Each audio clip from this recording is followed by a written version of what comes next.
السلام علیکم ورحمۃ اللہ وبرکاتہ۔ الحمد للہ رب العالمین، والصلاة والسلام علی سید الانبیاء والمرسلین، اما بعد فقد قال اللہ تبارک و تعالی فی القرآن المجید والفرقان الحمید، فاعوذ باللہ من الشیطان الرجیم، بسم اللہ الرحمن الرحیم، وَنُنَزِّلُ مِنَ الْقُرْآنِ مَا هُوَ شِفَاءٌ وَرَحْمَةٌ لِّلْمُؤْمِنِينَ وَلَا يَزِيدُ الظَّالِمِينَ إِلَّا خَسَارًا۔ وقال النبی صلی اللہ تعالی علیہ وسلم خیر الدواء القرآن۔ بھائی اور دوستو، خواتین ماں اور بہنوں، آج آپ حضرات کے سامنے شرک اور بدعت کے بارے میں قرآن اور حدیث کی روشنی میں کچھ بتانا چاہتا ہوں۔ یہ سب سے پہلے جانتے ہیں کہ شرک کسے کہتے ہیں، شرک کا مطلب کیا ہے۔ اللہ تبارک و تعالی شرک کے بارے میں قرآن میں کیا کہا ہے؟ سورہ النساء آیت نمبر 30 پر 6، وَاعْبُدُوا اللَّهَ وَلَا تُشْرِكُوا، اور اللہ کی عبادت کرو اور شرک نہ کرو۔ اسی طرح سے سورہ لقمان میں ہے آیت نمبر 13 پر، ان الشرک لظلم عظیم، بے شک شرک بہت بڑا گناہ ہے۔ تو شرک کسے کہتے ہیں؟ شرک کا معنی ہوتا ہے اللہ کے ساتھ کسی غیر کو اللہ سمجھ لینا یا ماننا۔ جیسے غیر مسلم لوگ بتوں کی عبادت کرتے ہیں، مطلب کہ وہ مشرک ہیں، شرک کرنے والے، اور شرک کرنے سے مسلمان ایمان والا نہیں رہتا بلکہ وہ کافر ہو جاتا ہے۔ اب دوسرا سوال، کیا تعویذ پہننا یا درگاہ کو جانا شرک ہے یا نہیں؟ تو بھائی اور دوستو، تعویذ ایک ہوتا ہے سفلی، جو کافر لوگ لکھا کرتے ہیں، جس میں شیاطین کا نام لکھتے ہیں۔ ایسی ہی تعویذ رسول اللہ صلی اللہ تعالی علیہ وسلم شرک بولے ہیں۔ اور دوسرا ہوتا ہے قرآنی تعویذ، جس میں قرآنی آیتیں لکھی جاتی ہیں، اللہ کے نام لکھے جاتے ہیں۔ تو اس تعویذ کے بارے میں آئیے ہم جانتے ہیں۔ سب سے پہلے قرآن کی آیتیں سن لیتے ہیں۔ اللہ تبارک و تعالی سورہ بنی اسرائیل آیت نمبر 80 پر 2 پر ارشاد فرماتا ہے، وَنُنَزِّلُ مِنَ الْقُرْآنِ مَا هُوَ شِفَاءٌ وَرَحْمَةٌ لِّلْمُؤْمِنِينَ، کہ ہم نے جو قرآن نازل کیا ہے اس میں مومنوں کے لیے شفا ہے اور رحمت ہے، وَلَا يَزِيدُ الظَّالِمِينَ إِلَّا خَسَارًا، اور یقین نہیں کرنے والوں کے لیے، بے ایمانوں کے لیے اس میں نقصان کے سوائے کچھ نہیں۔ ایمان والے کون ہوتے ہیں؟ یقین کرنے والے۔ یقین کرنے والوں کے لیے قرآن میں شفا ہے اور رحمت بھی ہے، اور یقین نہیں کرنے والوں کے لیے سوائے نقصان کے اور کچھ بھی نہیں۔ اب آئیے حدیث بھی دیکھتے ہیں۔ ابن ماجہ کی حدیث ہے، حدیث نمبر 3530 پر 3، اللہ کے رسول صلی اللہ تعالی علیہ وسلم فرماتے ہیں، خیر الدواء القرآن، سب سے بہترین دوا ہے قرآن۔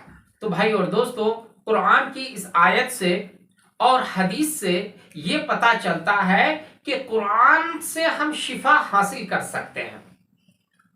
قرآن کی آیتیں لکھ کر گلے میں بھی پہن سکتے ہیں۔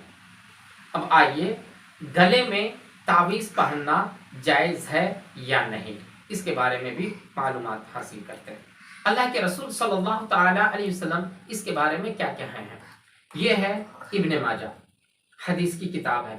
حضرت بریدہ رضی اللہ تعالی عنہ سے روایت ہے، نبی کریم صلی اللہ تعالی علیہ وسلم نے ارشاد فرمایا، تعویذ نہیں ہے مگر نظر میں یا ڈنک میں سانپ یا بچھو کے۔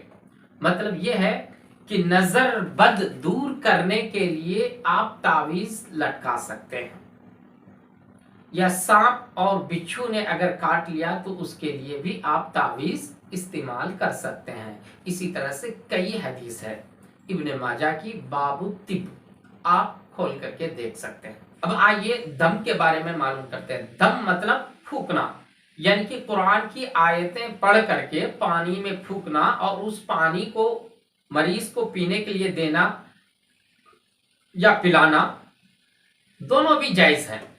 حضرت عائشہ صدیقہ رضی اللہ تعالی عنہا روایت کرتی ہے کہ نبی کریم صلی اللہ تعالی علیہ وسلم دم کیا کرتے تھے، یعنی کہ پھونکتے تھے۔ پانی پر بھی آپ صلی اللہ تعالی علیہ وسلم دم کر کے دیے ہیں اور بدن میں بھی پڑھ کر کے پھونکے ہیں۔ حضرت عائشہ صدیقہ رضی اللہ تعالی عنہا کی دوسری حدیث آتی ہے کہ نبی کریم صلی اللہ تعالی علیہ وسلم جب بیمار ہوتے تھے تو سورۃ المعوذتین یعنی کہ قل اعوذ برب الفلق اور قل اعوذ برب الناس پڑھ کر کے اپنے جسموں پر دم کرتے تھے۔ یہ حدیث ہے حدیث نمبر 3520 پر 8 اور دوسری حدیث 3520 پر 9 ابن ماجہ کی حدیث ہے۔ اب آئیے فال دیکھنے کے بارے میں معلوم کرتے ہیں۔ فال ایک قسم کا استخارہ ہے اور استخارہ کئی قسم کے ہیں۔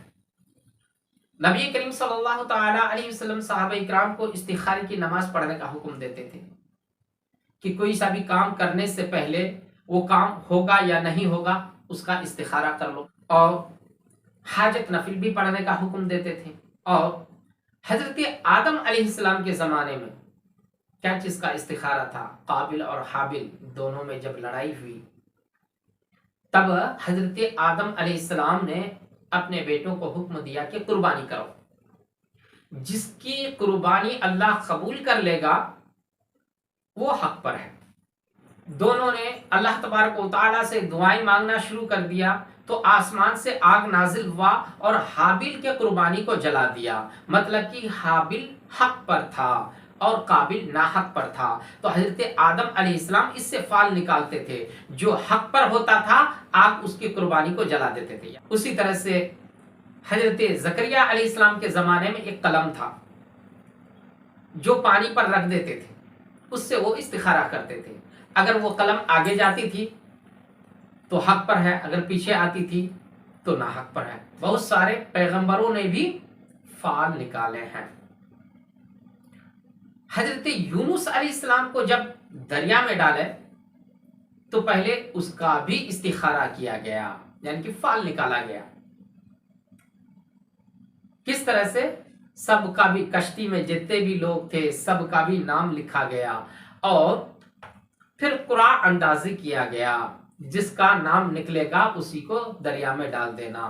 تو 3 مرتبہ فال نکالا گیا اور 3 مرتبہ بھی حضرت یونس علیہ السلام کا ہی نام نکلا۔ اس کے بعد لوگوں نے حضرت یونس علیہ السلام کو پکڑ کر دریا میں ڈال دیے اور دریا کی مچھلی ان کو نگل گئی۔ تو حضرت یونس علیہ السلام اس مچھلی کے پیٹ کے اندر دعا مانگے تھے، لا الہ الا انت سبحانک انی کنت من الظالمین۔ تو اللہ تبارک و تعالی نے حضرت یونس علیہ السلام کو مچھلی کے پیٹ سے باہر کر دیا۔ رسول اللہ صلی اللہ علیہ وسلم فرماتے ہیں اگر یونس علیہ السلام اس دعا کو نہیں مانگا کرتے تو وہی مچھلی کا پیٹ یونس علیہ السلام کی قبر بن جاتی۔ تو آج ہم پر بھی کوئی مصیبت آ جاتی ہے تو ہم اس دعا کو پڑھتے ہیں، کیسے جی شرک ہو جائے گا؟ قرآن کی آیت ہے جس سے ہم شفا حاصل کر سکتے ہیں۔ اللہ پاک نے حکم دے دیا وَنُنَزِّلُ مِنَ الْقُرْآنِ مَا هُوَ شِفَاءٌ وَرَحْمَةٌ لِّلْمُؤْمِنِينَ۔ مومنوں کے لیے قرآن شفا ہے، رحمت ہے، اور یقین نہیں کرنے والوں کے لیے نقصان کے علاوہ کچھ نہیں ہے۔ تو قرآن سے آپ شفا حاصل کر سکتے ہیں، لیکن ایسا ہی شفا حاصل کرو، ویسا شفا حاصل کرو، یہ طریقے سے کرو، وہ طریقے سے کرو، اللہ نے ہمیں نہیں بتایا، بس اتنا حکم دے دیا کہ قرآن سے تمہیں شفا حاصل کی جا۔ اور رسول اللہ صلی اللہ علیہ وسلم نے ہمیں بتا دیا کہ بہترین دوا ہے قرآن۔ اب آپ لوگوں کو تعویذ کے بارے میں اور کافروں کے تعویذ کے بارے میں معلوم ہو گیا، تو قرآن کا تعویذ استعمال کرنا شرک نہیں ہے۔ شرک اسی کو کہتے ہیں جو